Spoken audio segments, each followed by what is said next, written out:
Хайде да си приготвим пилешки сърчица в масло върху картофено пюре.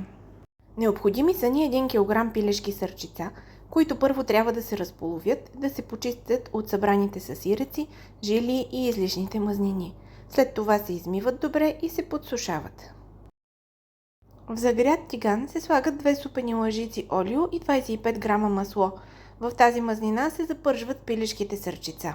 Наливат се 120 мл бяло вино, готви се няколко минути да се изпари алкохола и се добавя 200 мл вода, за да се похлупва и се готви докато омекнат сърчицата. Добавят се 25 г масло, сол, червен пипер, риган и чесън на прах. Готви се няколко минути, за да се сгъсти соса. Маха се от котлона и се поръсва с настърган кашкавал. За картофеното пюре 800 г картофи се нарязват на купчета и се сваряват в подсолена вода. Водата се отцежда, добавят се 50 г масло и картофите се намачкват заедно с него.